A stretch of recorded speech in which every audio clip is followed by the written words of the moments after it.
de temblor es como hablar de, no sé, neurología. Es mucho. Uno pensaría como, Parkinson, no sé, ¿qué más? ¿Cerebelo, chao? No, es más que eso.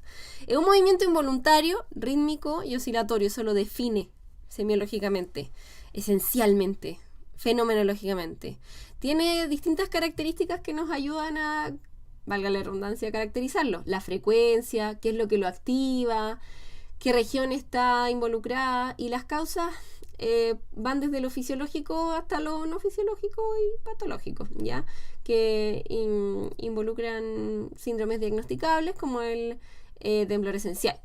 Así que hablemos un poquito del temblor esencial.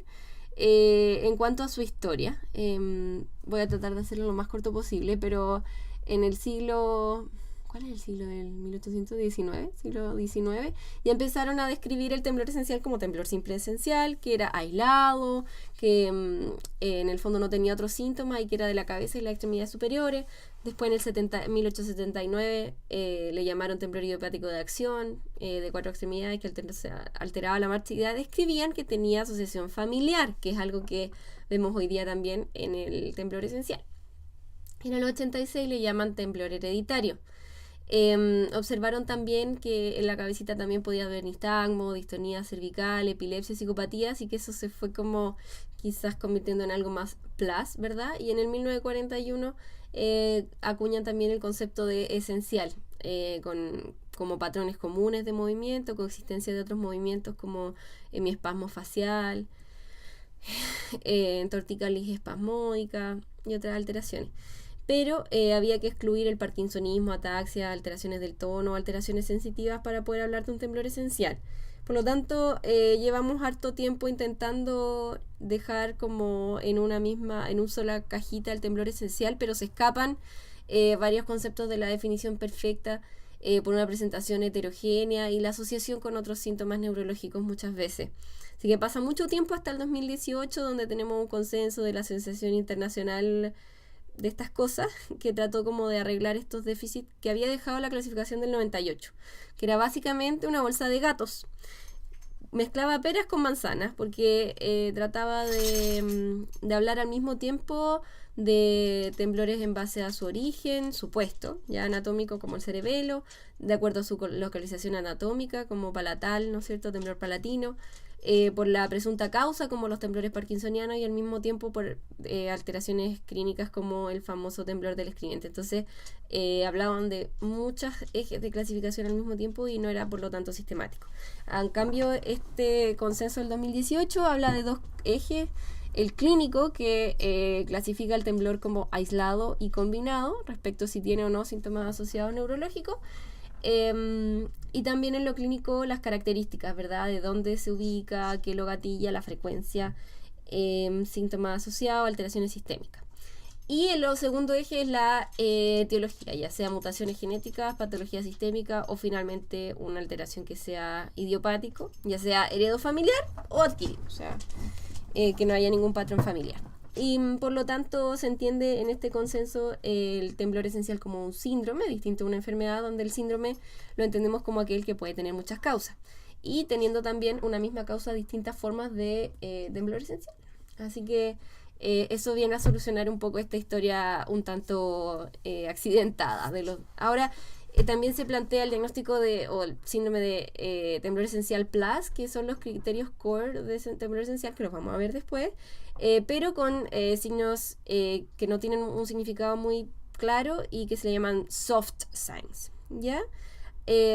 Así que para seguir un poquito en línea de esto, vamos a avanzar. Como que me pegué un salto en el tiempo. Y ahora sí. En cuanto al diagnóstico del temblor, lo primero que vamos a hacer es confirmar que es temblor. Y por lo tanto hay que hacer un diferencial de otros mimics que pueden ser mioclonías, clonías o de frente a un estatus epiléptico. Y el segundo punto del diagnóstico es caracterizar. ¿Con qué se activa el temblor? Si con el reposo, con el paciente relajado, como en el Parkinson, o si es la acción, ya sea una postura, ya que se define como la postura voluntaria antigravitatoria.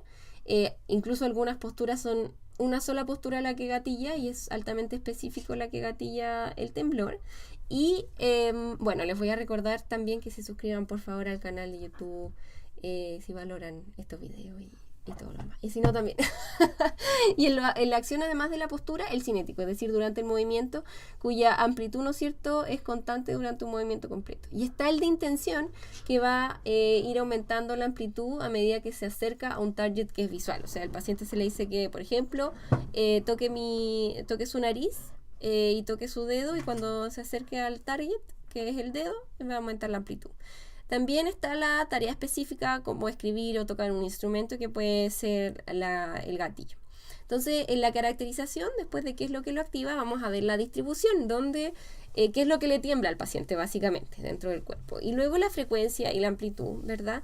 Qué tan rápido va, qué tan amplio es el movimiento. Y finalmente los síntomas asociados que dijimos que también nos ayudan a definir, por ejemplo, en el temblor esencial si es PLAS o no. Y ahí entra el parkinsonismo, la distonía, la ataxia, el deterioro cognitivo, la neuropatía. ¿Ya? Entonces, estos pueden ir desde ¿cómo se llama? Síntomas asociados soft, que no nos cambian el diagnóstico, a finalmente en el tiempo, que podría ser que esos cambien a hard signs, ¿no es cierto? Que sí nos van a cambiar el diagnóstico y que nos pueden transformar, en el caso de un temblor esencial aislado, ¿verdad? A un temblor esencial plus, si es que tiene estos signos neurológicos asociados suavecitos, y si ya son manifiestos, pueden cambiar el diagnóstico desde un temblor esencial a otra cosa. Ya, como por ejemplo la ataxia espinocerebrosa tipo 12, que inicialmente podría disfrazarse de un temblor esencial y que más adelante me empieza a manifestar otras cosas y que se transforman en hard signs y que me dicen que no, que esto no es un temblor esencial. ¿Ya? ¿Y qué herramientas me pueden servir para evaluar al paciente? Bueno, le puedo pedir que dibuje la espiral de Arquímedes, ya, que es como que vaya haciendo este circulito como en forma de espiral, de caracol, y ir observando, por ejemplo, diferentes elementos ya del caracol, como el tamaño, si hay presencia de temblor, la frecuencia y la amplitud del temblor, la dirección del eje de este caracol, en la línea, ¿verdad? Y todas esas características nos pueden dar información. Por ejemplo, si es cada vez más pequeño en un solo lado, podría hablarnos patentemente de una enfermedad de Parkinson. Si es que es igual entre ambos lados y tiene un temblor, ¿verdad?, que es constante y que no cambia tanto el tamaño, podría ser un temblor esencial. Si es una sola dirección, es más de temblor esencial. Si son varias direcciones, queda como un jitter, así como ese dibujo, básicamente, puede ser un temblor más bien distónico. Y bueno, si es diferente cada vez que le pido que haga el espiral, es probablemente que sea psicógeno funcional, el origen del temblor. Ahora le puedo pedir también que escriba de forma repetida varias veces, y si se hace cada vez más chica la letra, se conoce como micrografía, puede ser sugerente de enfermedad de Parkinson. Y se lo pueden preguntar también en la historia, como ¿ha notado que se achicó su letra? También podemos ver alteraciones de la postura, de cómo se toma el lápiz y, no sé, distonía o temblor postural del escribiente. Distonía en espejo, ya donde el temblor aparece al escribir con la otra mano.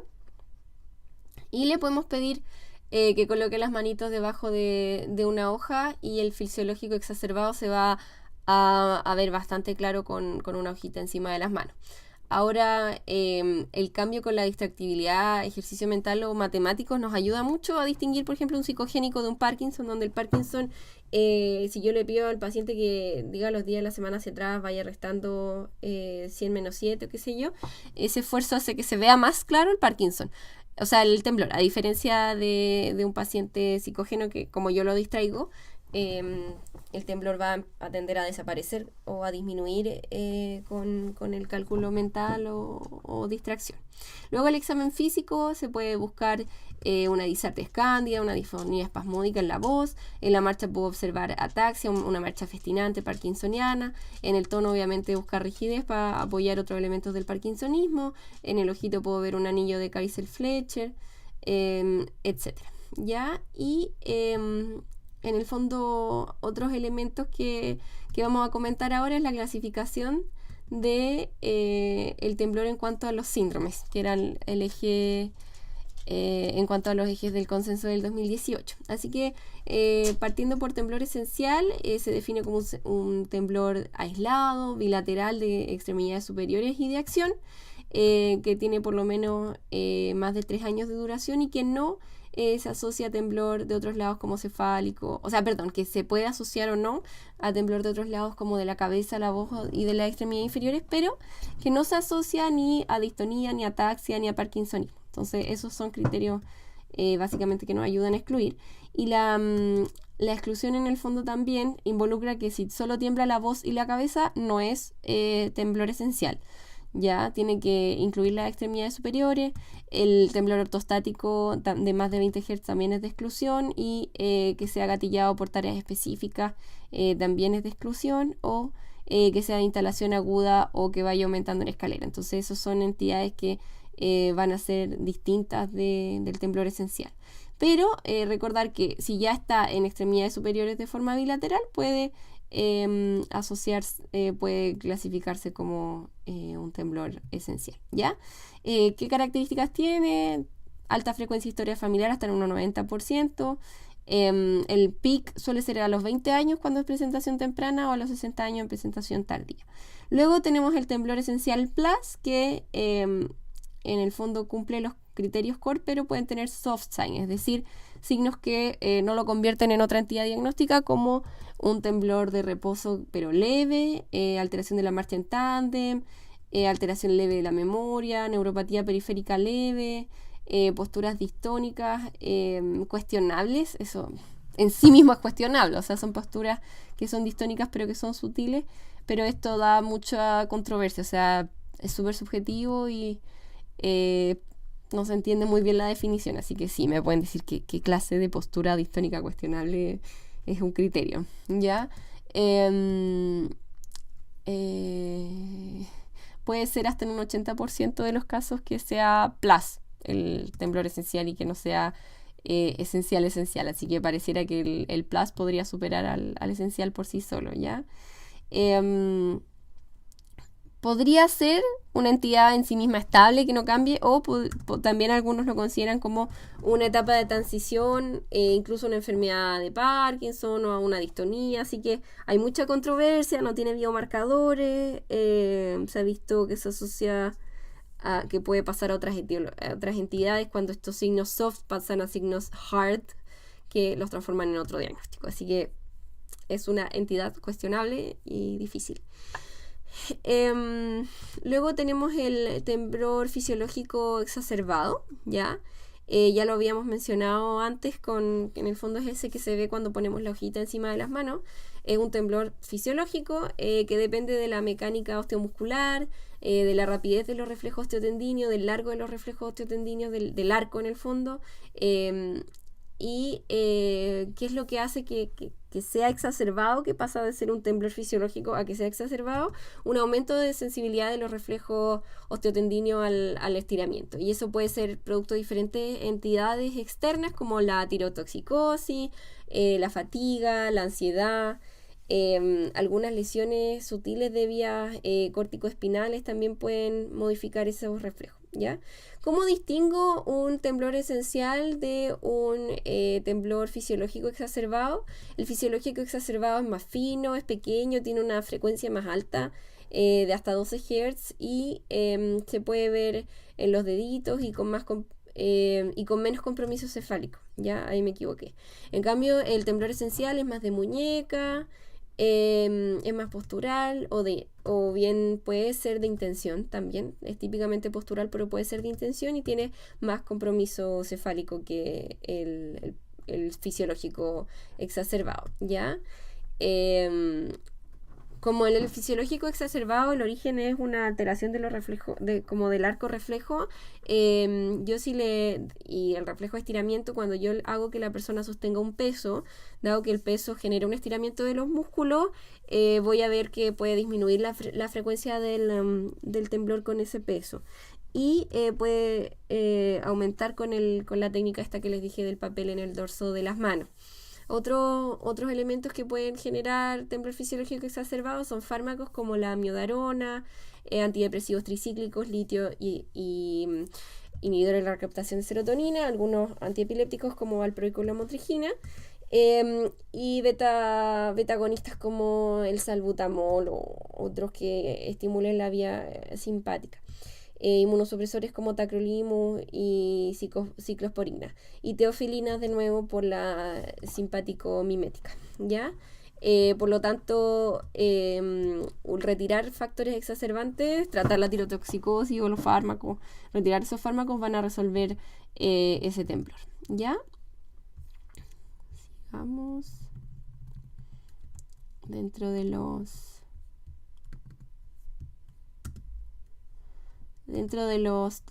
síndromes de temblor hemos visto temblor esencial, temblor esencial plus, el temblor fisiológico exacerbado, luego tenemos el temblor focal aislado, ¿ya? Que también es definido por el consenso del 2018 como, por ejemplo, el temblor cefálico aislado, es postural, es de una frecuencia de más de 12 Hz, y eso ya dijimos que es un criterio de exclusión del temblor esencial. Tenemos el temblor aislado de la voz. Por eso dijimos que si está la voz afectada por sí sola o la cabecita afectada por sí sola, no es un temblor esencial, ya entra a ser parte de estos temblores aislados focales. Un gran porcentaje de los temblores aislados de la voz pueden progresar a comprometer bracitos y la cabeza, y tienen agregación familiar. Está el temblor focal de la lengua también, que puede asociarse a parkinsonismo, es raro que esté solo, también se puede asociar a temblor palatino. Cuando son aislados, el temblor de la lengua se pueden asociar a tumores de tronco encefálico, de cerebelo y a síndromes paraneoplásicos. Así que igual podríamos pensar más o menos mal cuando veamos un temblor de la lengua aislado, ¿ya? Esos son los temblores aislados. Y de los temblores que se acompañan de otras cosas, temblores combinados, ¿ya? En primer lugar, el parkinsonismo, donde el temblor se acompaña de bradicinesia o rigidez. Las causas, ¿no es cierto? Obviamente la enfermedad de Parkinson idiopática. Tenemos un temblor de 4 a 7 Hz, más o menos lento, de reposo, de la manito, unilateral, asimétrico, sobre todo al inicio. Tiene la característica más distal, ¿no es cierto?, de extremidades superiores, en pildoreo, con rotación de muñeca, con pronosupinación. Y que desaparece cuando le pido que haga un movimiento intencional, ¿ya? Pero ese no es el único.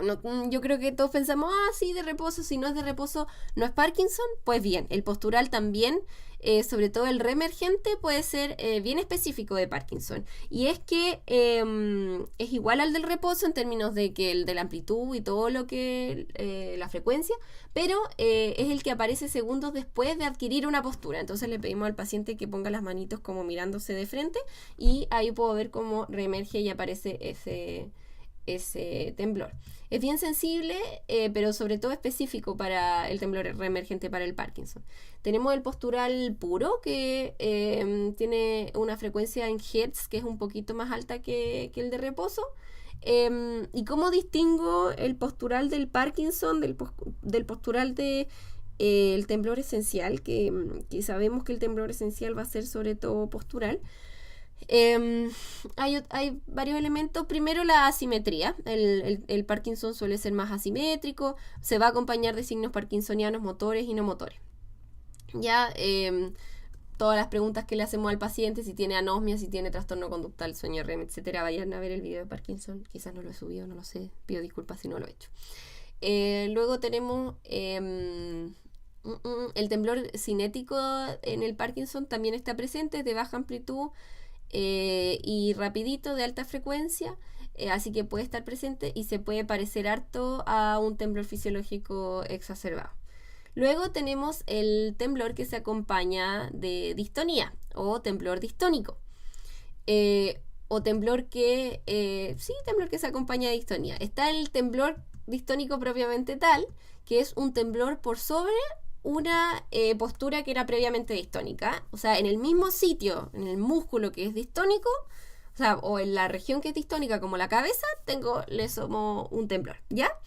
Y tenemos el otro tipo que es en el fondo el temblor asociado a la distonía, ¿ya? O DAT, si no me fijo, TAD en inglés, TAD en español. Ya, esas son como las dos formas. Y en este caso, el temblor y la distonía están en sitios distintos, ¿ya? O sea, hay la concomitancia en la misma persona de temblor y distonía, pero no en la misma región afectada por la distonía. ¿Se entiende?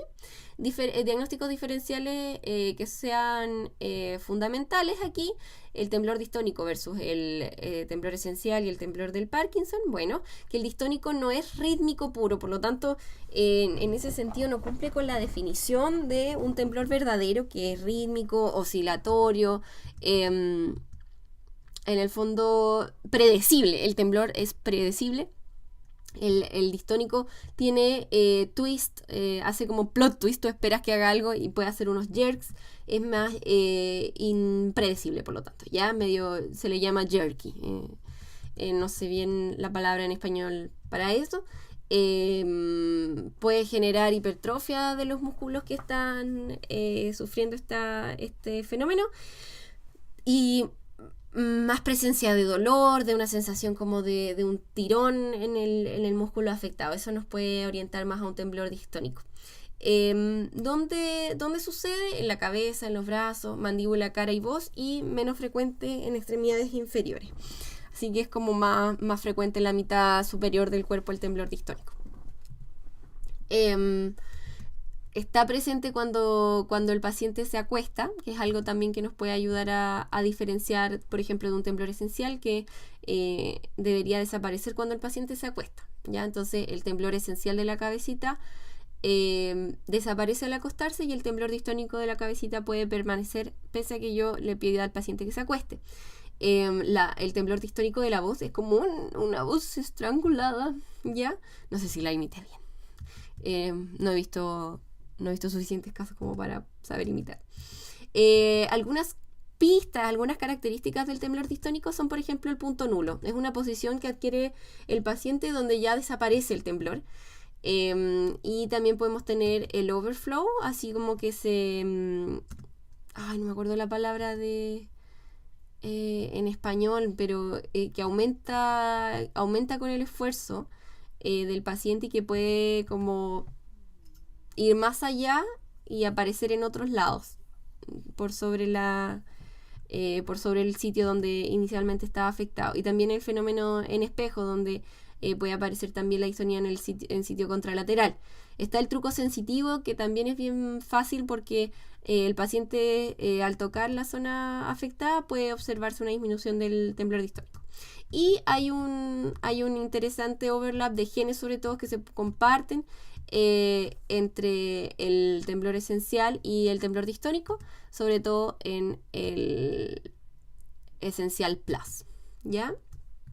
Bueno, cuando nosotros vemos que el temblor se asocia a una tarea específica, ¿no es cierto? El temblor cinético asociado a tareas específicas es distinto al temblor esencial, porque es gatillado sí, solo sí, se hace cierta tarea, y en ese caso está el temblor primario del escribiente, primary writer tremor, que se observa una pronosupinación y rotación de la muñeca. Se clasifica en dos tipos. El tipo A es durante la escritura, y el tipo B es cuando se adquiere la postura de escribir, ¿ya? Y no necesariamente durante la escritura.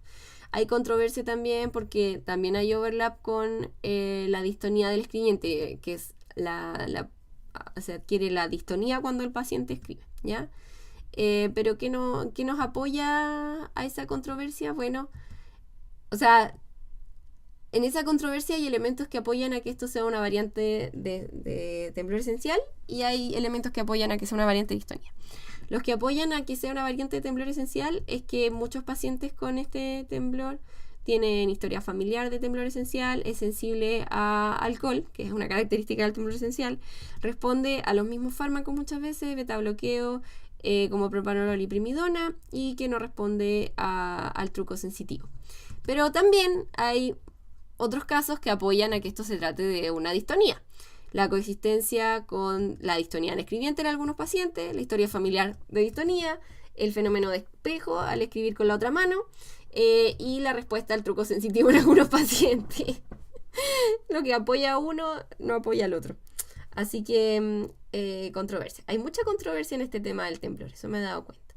Está también el temblor de la voz al cantar o hablar en público. Está el temblor que se asocia al swing del golf. Está el temblor de los músicos con cada uno de instrumentos específicos. Esos son como los temblores de tareas específicas que son cinéticos y bien específicos. ¿Ya?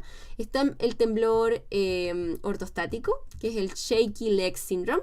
Es un temblor de alta frecuencia, en general más de 13 a 16 Hz. Es solamente es simétrico del tronco y de las extremidades inferiores, y lo característico es que solo si está presente cuando el paciente está de pie y disminuye cuando camina o cuando se sienta o se acuesta, ahí desaparece, ¿ya? El paciente refiere una inestabilidad al estar de pie que se calma al caminar o al sentarse, y hasta un cuarto de los pacientes se puede caer. Puede ser difícil de visualizar porque es muy, muy chiquitito a veces, así que lo podemos tratar de escuchar. Quiero puro ver un paciente con esto porque lo que cuenta la leyenda es que si nosotros ponemos el fonendo en el compartimento posterior de la pierna, vamos a escuchar un helicóptero. Ese es el sonido que se escucha con el temblor ortostático. ¿Cómo olvidarnos de eso? El diagnóstico se puede hacer, como les digo, como a veces no se ve, con electromiografía de superficie, que nos puede ayudar además a hacer un diagnóstico diferencial de mioclonus ortostático o de un fenómeno funcional. Un cuarto de los pacientes pueden tener además temblor esencial de las extremidades superiores, pero se considera una entidad aparte. Así que les voy a aprovechar además de recordar que se suscriban al canal de YouTube, a Spotify y a Instagram. El temblor cerebeloso, bueno, sabemos que es de intención, que aumenta o aparece al acercarse al target visual, es de baja frecuencia, de una amplitud variable. En las extremidades superiores tiende a ser de 3 a 8 Hz, en las extremidades inferiores es más amplio, de 1 a 3 Hz, y en el tronco puede estar entre los 2 y los 4 Hz. Puede asociarse a un temblor postural de cabeza y tronco y puede tener, ¿no es cierto?, asociado a lesión del cerebelo o bien de las vías cerebelosas. ¿Cómo lo distingo del temblor esencial? Tiene una menor frecuencia que el temblor esencial. El temblor esencial puede haber un temblor de intención. Sabemos que suele ser postural o de intención, no de reposo, ¿verdad? Eso es lo que caracteriza al temblor esencial. Y se ha visto que fisiológicamente o neurofisiológicamente se parece más el de intención al temblor cerebeloso que al temblor esencial postural. Ay, no sé si se entendió, pero la cosa es que en el temblor esencial de intención, a diferencia del temblor postural esencial, podría haber un compromiso cerebeloso, ¿ya?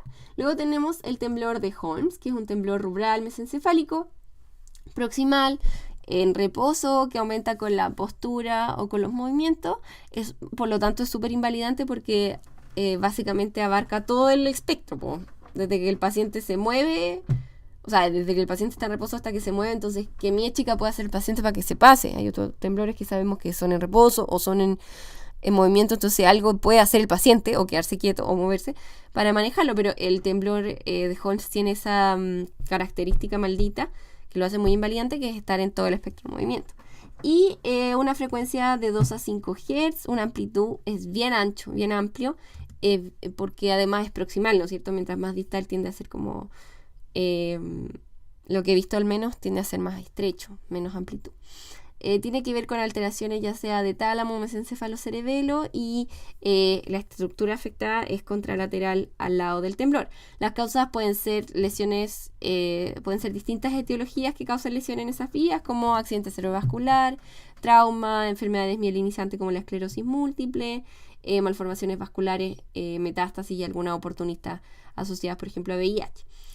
Puede haber mucho tiempo entre que sucede la anoxia de esta estructura y que aparece el temblor, así que hay cuidado con el diagnóstico, y suele estar mucho más acompañado que aislado de alteraciones como hemiparesia, oculomotilidad, alteración de la mirada vertical, ataxia, distonía, porque las estructuras que se alteran son pequeñas y pasan muchas cosas por ahí, no solamente el manejo, por ejemplo, de la vía cerebelosa del temblor. Ya por eso suele asociarse a otros síntomas.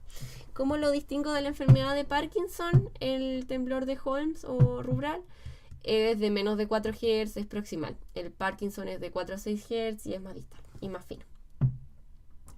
Luego, en los temblores acompañados, tenemos el temblor palatino, que es una contracción rítmica del paladar blando, entre 1 a 9 Hz. Vamos a tener la clasificación en esencial, ya que es idiopático. Se contrae el músculo tensor del velo palatino y el paciente puede escuchar un clic audible rítmico producido por la conexión que tenemos entre el paladar blando y la orejita a través de la trompa auditiva, ¿verdad? Que se abre y se cierra con ese movimiento. Y tenemos el temblor palatino sintomático, que es secundario a una lesión en el triángulo de Mollaret, que involucra la oliva inferior, el dentado y el núcleo rojo. Y el músculo es distinto. El músculo no es el tensor, sino el elevador del velo palatino, ¿ya? Y persiste en el sueño, a diferencia del idiopático que no persiste durante el sueño. Se puede asociar con nistagmo vertical, con oscilopsias, vertical pendular, que se asocia al síntoma de oscilopsia en el paciente. Puede manifestarse en la resonancia con una degeneración hipertrófica de la oliva inferior y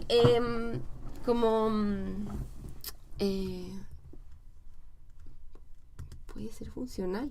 Sí, puede ser funcional. Así que hay que pedirle distractibilidad. No tengo idea. No sé cómo una persona psicógenamente puede mover el paladar. No, francamente, no sé. Pero hay que ver si se distrae el paciente, se puede abolir el temblor. Luego tenemos el temblor, entre comillas, cortical, porque es un mimix. No es un verdadero temblor, porque en realidad es una mioclonía de origen cortical, ¿ya? Es irregular, a diferencia del temblor, que es más regular. Es de pequeña amplitud, de alta frecuencia y bilateral. Y es un temblor que es más jerky, impredecible, fino, de extremidades superiores. Así que en realidad es un mimic del temblor. Electrofisiológicamente podemos observar la mioclonía y podemos hacer una asociación entre el electroencefalograma y la electromiografía, donde en la electromiografía vamos a ver un burst de contracción muscular de menos de 50 milisegundos y eso se va a ver time locked, es decir, simultáneo a una descarga epiléptica cortical, o una descarga cortical, ya no necesariamente, bueno, sí. Una descarga que podemos decir que es epiléptica, ¿no es cierto? Y también se puede asociar a potenciales evocados somatosensitivos gigantes. Esas son pistas que nos ayudan a saber que se trata de un temblor cortical. Puede tener también historia familiar de epilepsia y las causas se pueden clasificar como causas adquiridas sistémicas, como enfermedad celíaca, tóxicos como litio, ácido valproico y CRS, lesiones focales, patología autoinmune y paraneoplásica. Y también tenemos patología primaria como hereditaria, como temblor mioclónico cortical familiar con epilepsia.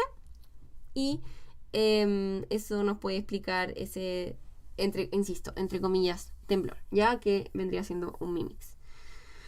Y luego dentro de los mimics también tenemos la miorritmia, que es un temblor que es más bien lento, rítmico, repetitivo,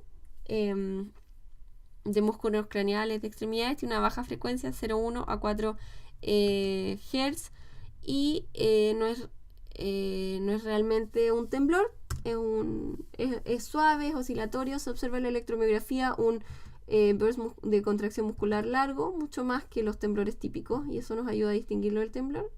Y el ejemplo es la miorritmia esquelética oculofacial, que se observa en la enfermedad de Whipple, que afecta al sistema nervioso central.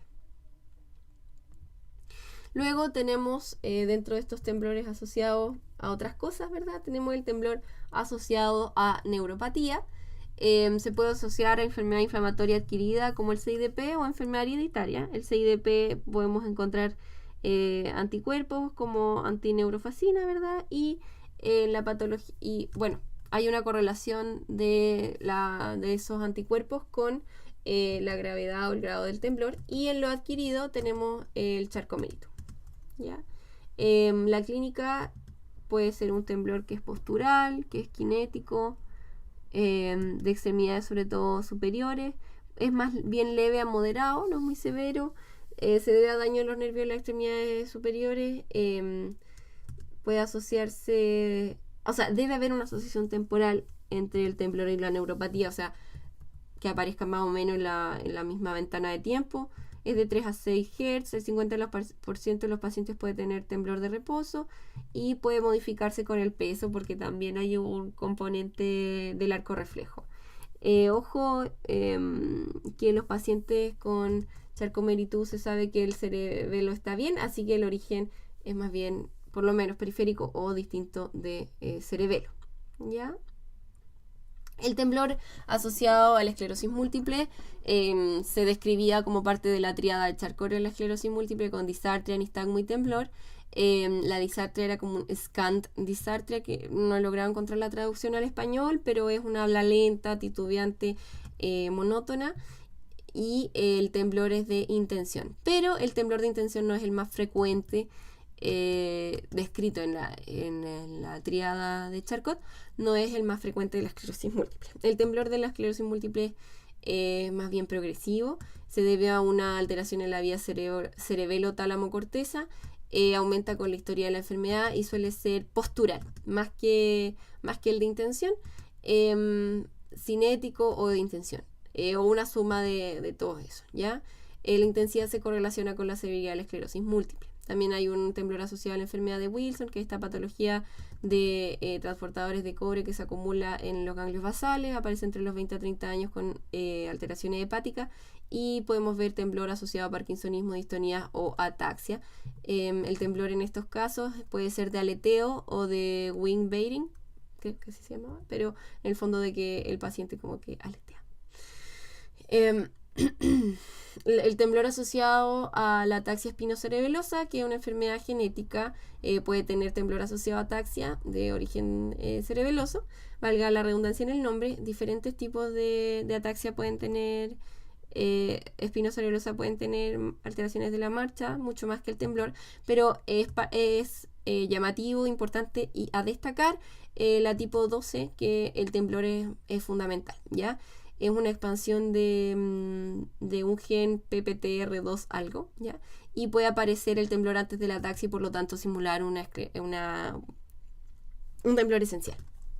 Y eso era lo que yo les mencionaba en el primer video, de que el temblor esencial puede pasar a un temblor esencial plus y tener soft signs, y después cuando tiene hard signs como una ataxia manifiesta se convierte de un temblor esencial a una ataxia espinocerebelosa. El temblor va a estar presente axial y en extremidades superiores, y el diagnóstico diferencial entre una espinocerebelosa tipo 12 y un temblor esencial puede ser la disminución de la frecuencia del temblor, que puede ser más proximal, que en un 50% se asocia a un temblor de reposo que compromete la cabecita, y puede tener también una característica distónica como jerky y punto nulo, y puede ser muy asimétrico. Entonces el temblor esencial es más simétrico, no es jerky, etc.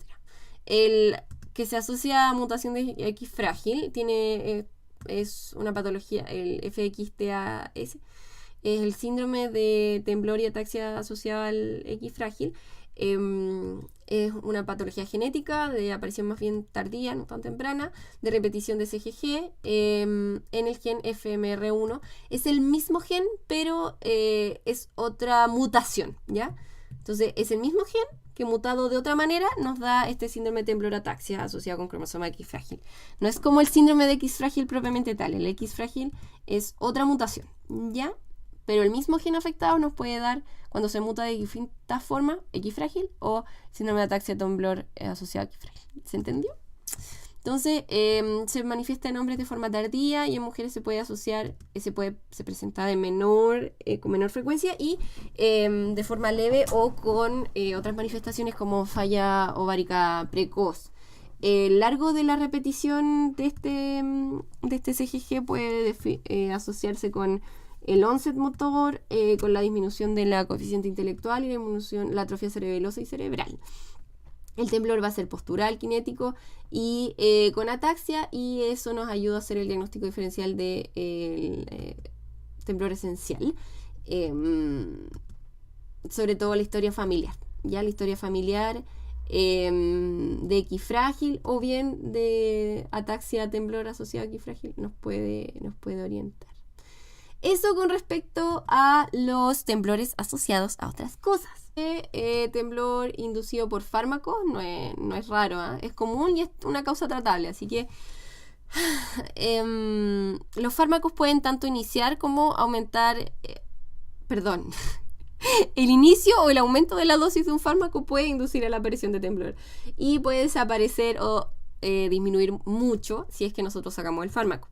Puede ser bien similar el temblor al de un fisiológico exacerbado. Ya, de hecho, nosotros hablamos de los fármacos cuando mencionamos el fisiológico exacerbado en uno de los videos de temblor. Yo siento que me estoy yendo a la volada con el temblor.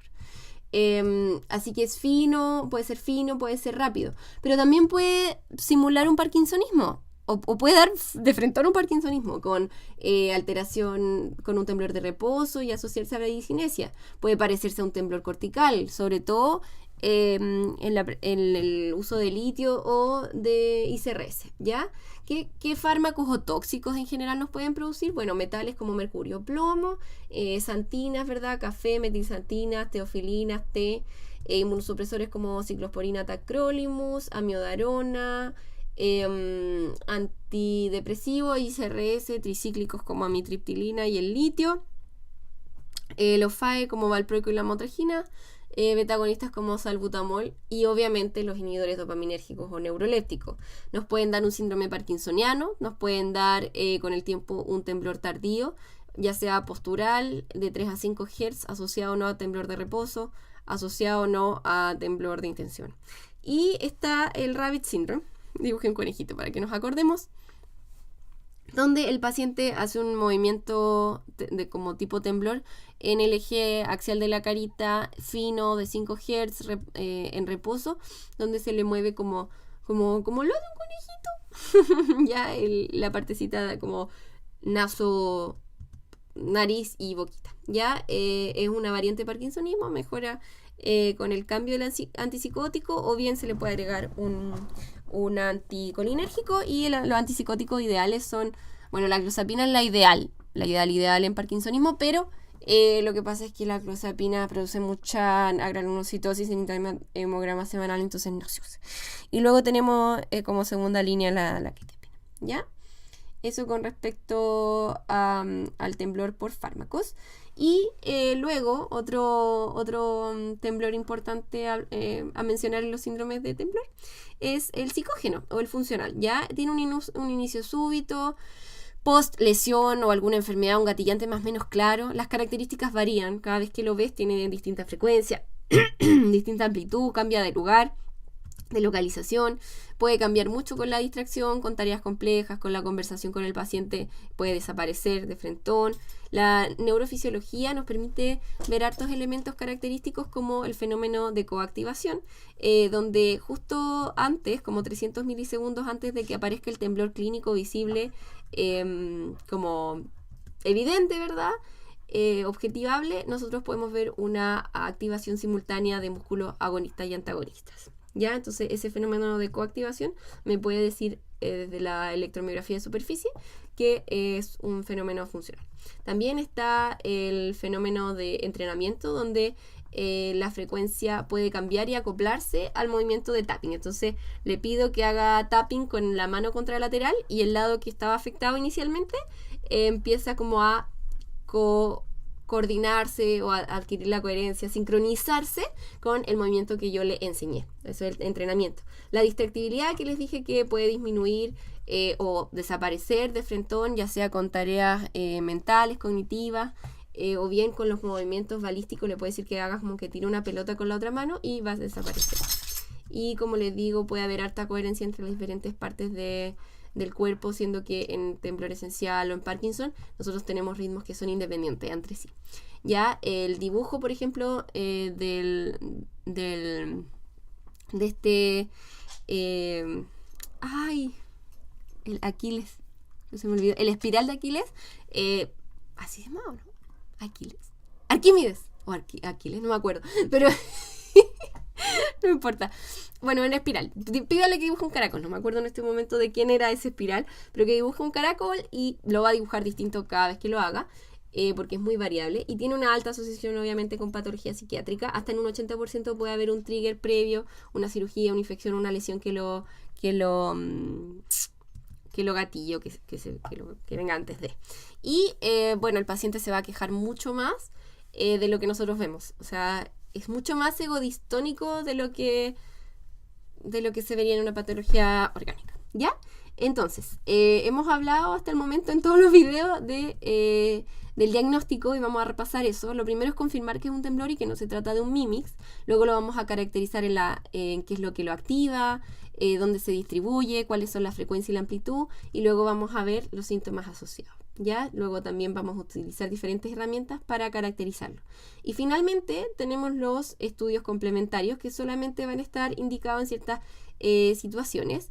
¿Ya? Por ejemplo, cuando la clínica no me convence mucho, tiene algo de un tipo de síndrome, tiene otra cosa de otro síndrome, cuando sospecho una etiología específica que necesito documentar, puedo utilizar los diferentes estudios complementarios, y la idea es que sean en el fondo dirigidos, ¿verdad?, a partir de lo que vimos en el primer eje, para determinar la etiología. O sea, la historia, el examen físico, bueno, como siempre en neurología no vamos a disparar a la chunte, sino que vamos a concienzudamente pedir los exámenes. Laboratorio y estudios metabólicos, bueno, cuando nosotros tenemos inicio agudo, ¿no es cierto?, o sospechas de patología sistémica como feocromocitoma, le podemos pedir catecolamina. En la enfermedad de Wilson le podemos pedir ceruloplasmina y concentraciones de cobre en un paciente que es joven, que tiene una presentación concomitante de síntomas neurológicos y hepáticos. Metabolismo de fierro cuando sospechamos una enfermedad por alteración y acumulación de fierro. Cuando sospechamos asociado a neuropatías podemos pedir paraproteínas o anticuerpos. Cuando en el fondo es unilateral, muy agudo, o no es un síndrome clásico, podríamos pedir una resonancia, sobre todo si se asocia a otros síntomas neurológicos, para buscar una alteración que sea estructural, ya sobre todo en el temblor palatino sintomático, que era el que habíamos mencionado, que puede ser concomitante y puede observarse una oliva hipertrófica. También tenemos el pseudo ortostático, que puede ser producto de alteraciones estructurales en cerebelo, puente, bulbo o médula espinal superior. Tenemos el temblor de Holmes, que en un gran porcentaje se asocia a lesiones contralaterales en mesencéfalo, tálamo o cerebelo.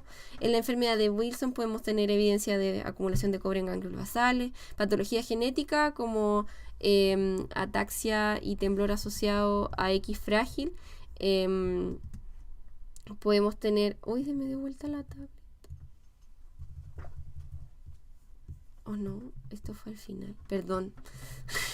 Lo mareé mucho. Perdonen, chicos. Me estoy full adelantando.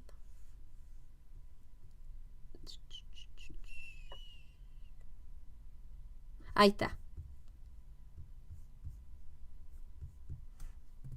Perdón. Lo que les iba a decir. Aquí estábamos, ¿no es cierto? En los genéticos, claro, podemos ver atrofia, ya atrofia de cerebelo. Eso.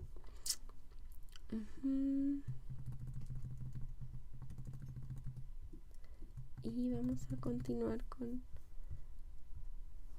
la siguiente parte.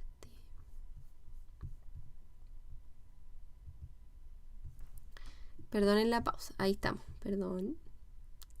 Ya volvimos después de ese intervalo que debería haber aprovechado decirles que se suscriban al canal. Entonces, eso con respecto a la resonancia. Ahora el estudio electrofisiológico nos puede ayudar sobre todo a diferenciar el temblor de los mimics, ¿verdad? El temblor en la electromiografía se ve regular, se ve rítmico, los bursts musculares duran más o menos 100 milisegundos, tiene un patrón alternante entre agonistas y antagonistas. En cambio, las mioclonías son irregulares, son cortas, de menos de 50 milisegundos, y son contracciones sincrónicas entre músculos antagonistas. Los polimicromioclonos son de mucho menos duración que los mioclonía, y bueno, la epilepsia parcial discontinua es rítmico, pero en el electroencéfalo obviamente voy a tener la descarga epiléptica sincrónica. Las clonías van a ser gatilladas por estiramiento, y la miorritmia puede tener un burst largo y ser de alta frecuencia. además de distinguir el temblor de sus mimics, nos puede ayudar a diferenciar entre diferentes tipos de temblor. Por ejemplo, entre el temblor esencial y el temblor fisiológico exacerbado. Podemos observar que si les pedimos a la persona que sostenga peso, va a haber una variación mucho más importante de la frecuencia del temblor cuando estemos en el fisiológico exacerbado. Recordemos de los videos anteriores que el fisiológico exacerbado tiene que ver con una exacerbación o una mayor sensibilidad al estiramiento en el reflejo osteotendíneo. Entonces, como es un origen periférico en los reflejos, cuando nosotros le pedimos que cargue peso, eso estimula el estiramiento y va a cambiar y modificar más la frecuencia del temblor, ¿ya? Luego tenemos el temblor funcional, que dijimos ya todos los elementos que lo caracterizan, como la supresión por la tarea, el entrenamiento, pausa con movimientos contralateral balístico, la coactivación antes del onset, que se ve en la electromiografía, alta coherencia entre ambos lados, bueno, todo lo que comentamos antes. El temblor distónico es fluctuante en cuanto a su frecuencia, tiene una frecuencia que es fluctuante y tiene patrones de contracción que definen la distonía. El temblor ortostático puede observarse un pic espectral de alta coherencia alrededor de los 15 Hz, ¿ya? Y eso desaparece al sentarse. O sea, es un temblor de 15 Hz, eso ya lo sabían. El temblor de Holmes se puede ver en la polimiografía con una frecuencia de menos de 5 Hz, ¿ya? Así que conociendo que ciertos temblores tienen diferentes frecuencias, podemos distinguirlos entre sí. La electrofisiología nos objetiva, nos confirma la sospecha diagnóstica, nos permite también hacer un seguimiento y tener un registro cuantitativo, y también tenemos otros elementos como el giroscopio, el acelerómetro, por ejemplo, de los smartwatch, nos podría ayudar a objetivar y hacer monitorización de respuestas a terapia, etc. Así que yo no sé qué smartwatch tienen esa capacidad como de registro y seguimiento de temblor, pero lo encontré interesante. Deberíamos averiguar más al respecto para poder hacer como un registro objetivo de la respuesta y no solamente subjetivo de cómo se siente el paciente del examen físico.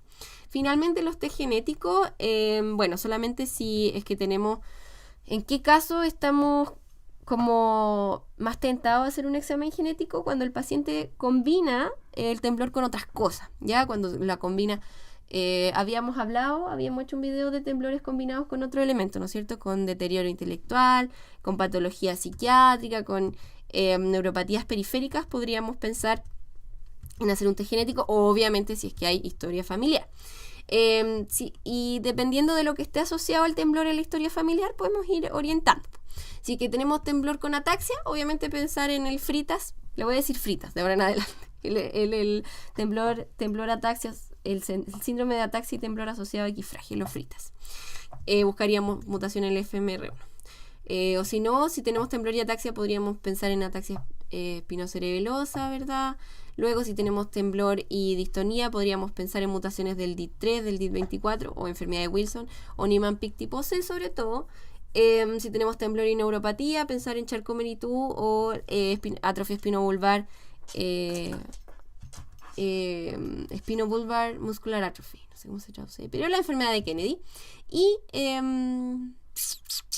¿cómo orientamos este estudio genético? Tenemos diferentes approaches para hacer el estudio genético. Tenemos, si la sospecha es como un poquito amplia y no me queda muy claro y no me quiero mojar el potito, por decirlo así, no me la quiero jugar por una etiología en particular, se ocupa el Next Generation Sequencing, que es el WES o el whole, el genoma, el exoma, whole genome y whole exome, o sea, esa es la sigla.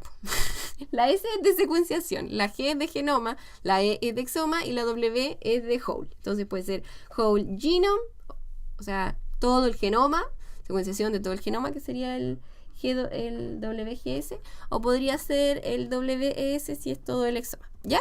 Fue un poquito desordenado para explicarlo, pero que se entienda. O bien, en el Next Generation Sequencing igual están los paneles que nos solucionan harto la vida, son bien bonitos porque son genes asociados a cierto fenotipo. Entonces, si tengo un fenotipo, pido el gen, o no sé, panel genético de temblor con ataxia. Entonces, si no le disparo a todo, sino que voy dirigidamente. ¿Ya? Eso con respecto al estudio genético. y estaríamos en el fondo concluyendo con que tenemos dos ejes a partir del consenso 2018, el eje clínico con historia y examen físico, y que es el eje 1 para clasificar un temblor, y luego tenemos el eje etiológico, que es el eje 2. ¿Sí? Eso con respecto al temblor. Y con respecto a la fisiopatología, es como el sueño de tener un eje 3 de clasificación, ¿verdad? Que nos clasifique de acuerdo a la fisiopatología, porque sabemos que distintos síndromes pueden tener una misma causa, una misma causa puede tener distintos síndromes, etcétera. Hay un cruzamiento, ¿ya? Pero tenemos en general un compromiso de la vía cerebelo-tálamo-cortical. Ya está asociado a la mayoría, si no todos los temblores, abarcando lo fisiológico a lo patológico. En el temblor esencial se ha planteado desde antes que había una alteración en el marcapaso central, que era la oliva inferior, y hoy se plantea que la alteración es más bien en el cerebelo, en las células de Purkinje en particular, tanto como menor cantidad como alteraciones estructurales, pero también disfunción cerebelosa con una menor función inhibitoria y menor, en el fondo, inhibición de las oscilaciones patológicas, con también alteraciones fisiológicas sinápticas, ¿ya? Recuerdo hay subtipos fisiológicos en el temblor esencial. Tenemos el temblor esencial con más temblor de intención, que se parece electrofisiológicamente a un temblor más cerebeloso, y tenemos un temblor esencial con más componente postural, que puede tener presencia tanto compromisos de cerebeloso como de oliva inferior. Luego, en la enfermedad de Parkinson, obviamente la vía ganglio-basal, tálamo-corteza está mucho más afectada.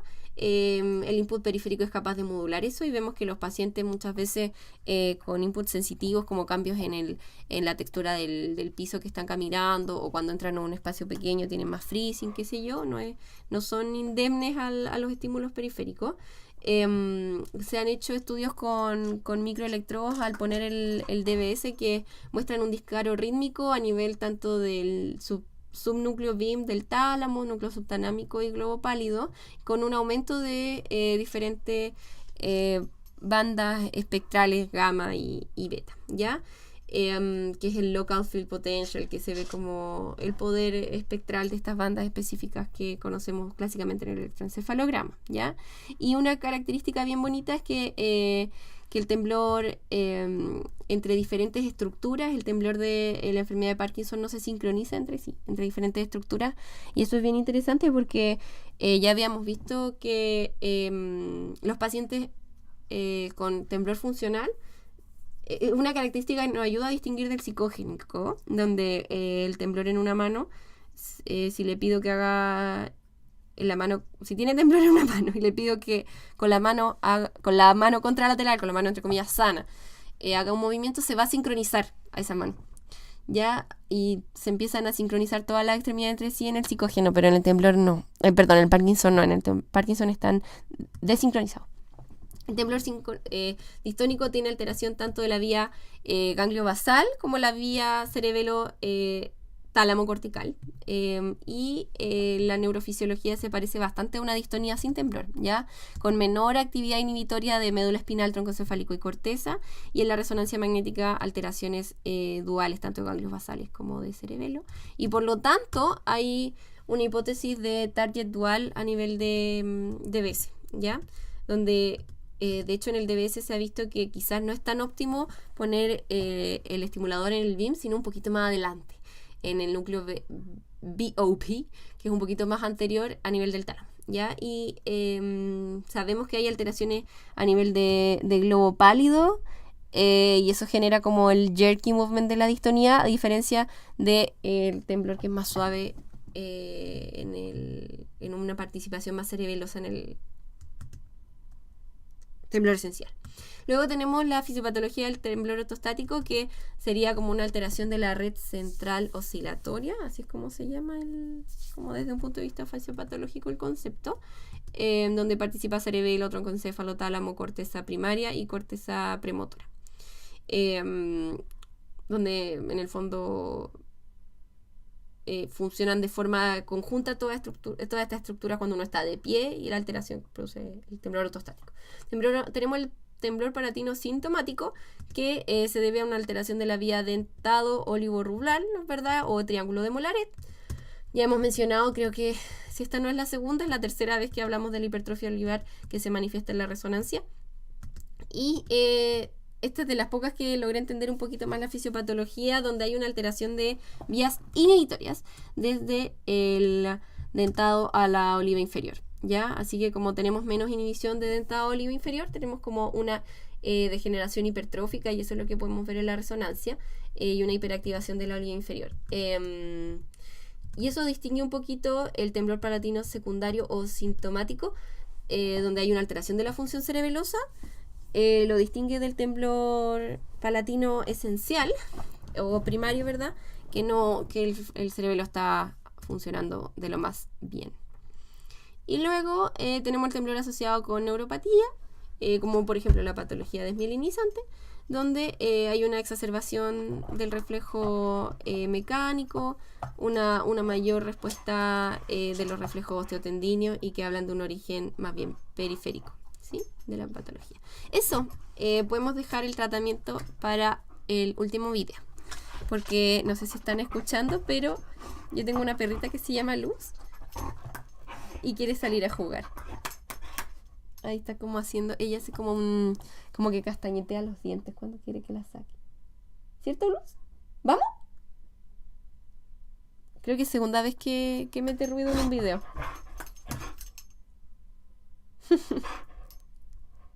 ¿Vamos, Luz? Ahí está. Ya, chicos, los dejo. Hasta la próxima. Último video temblor. No lo puedo creer. ¿Cuántos videos llevamos temblor? Muchos. Tratamiento del temblor. La mayoría va a ser solo sintomático, a menos que tengamos una causa así muy clara y tratable. En general es sintomático. Titulado al paciente, a su etiología. Tenemos fármacos y cambios de estilo de vida. Terapeuta ocupacional, educar en si es benigno o no, y el pronóstico. Terapeuta ocupacional ayuda con los utensilios, pesas o diferentes. Hay unas cucharas bacanas que tienen como un estabilizador. Eso, la magia del terapeuta, es tan hermoso. De verdad, ayuda mucho con la actividad de la vida diaria, y eso es calidad de vida para el paciente. Así que siempre considerar esa parte. Si es farmacológico o tóxico, tratar de suspenderlo o disminuir la dosis del fármaco que lo está causando. A veces no se puede. A veces un paciente que tiene un trastorno bipolar que necesita litio porque si no tiene un alto riesgo de suicidio. Pero si no es el caso, tratar de hablar con el psiquiatra o lo que sea para que realmente se pueda evitar al máximo ese efecto adverso. Luego tenemos el tratamiento como temblor específico. En el temblor esencial, propanolol y primidona, las 2P, ¿ya? Primidona es un antiepiléptico, se han ocupado en ensayos clínicos, pero están in situ, están pasando en este momento, o todavía no se validan tanto los alcoholes de cadena larga, porque sabemos que responde al alcohol, pero no le podemos decir al paciente que tome alcohol todos los días. Y bueno, inhibidores de canales de calcio, potasio y GABA se están probando, pero como lo convencional, lo clásico es propanolol y primidona. Luego tenemos la enfermedad de Parkinson, donde se ocupa la levodopa o agonista dopaminérgico.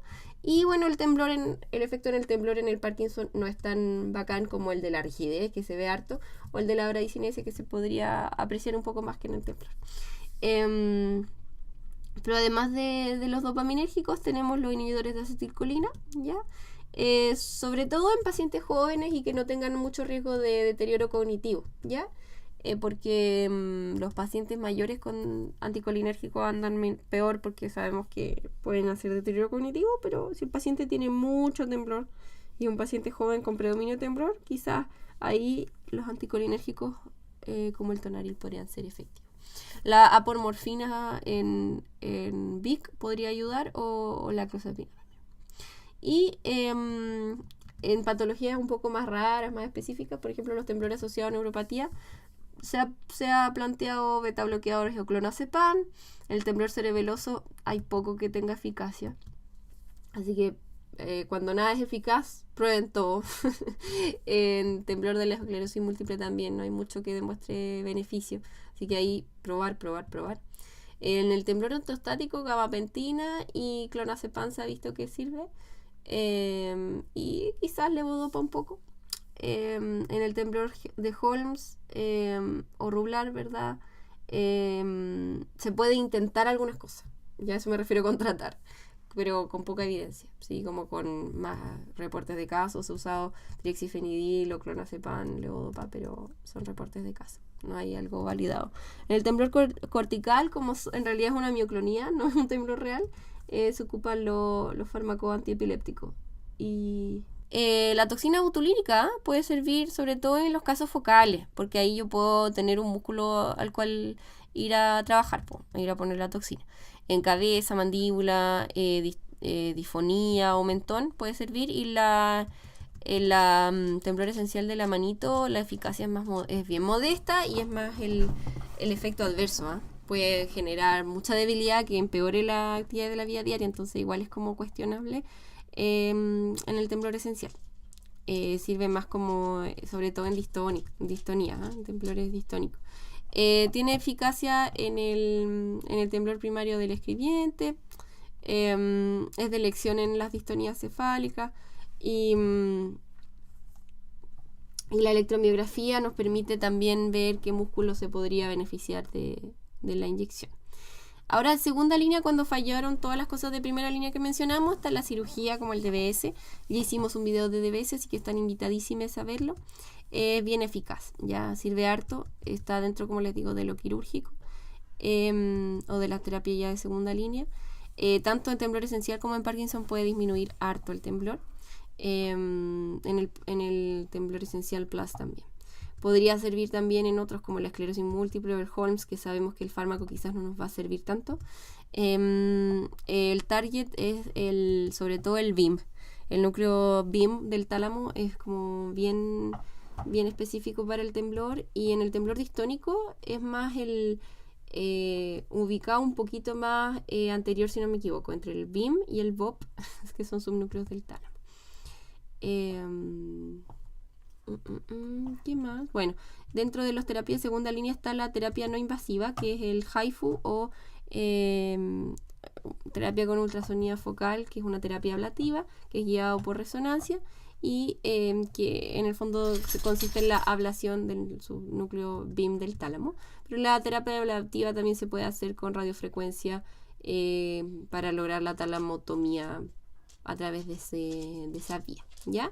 Así que más o menos eso era lo que les quería contar de temblor. Este era el último video, cortito, conciso. Espero que les hayan servido los diferentes videos que hicimos de temblor. Los invito a suscribirse al canal, por favor, a Spotify, a Instagram, aunque en Spotify hace tiempo que no subo.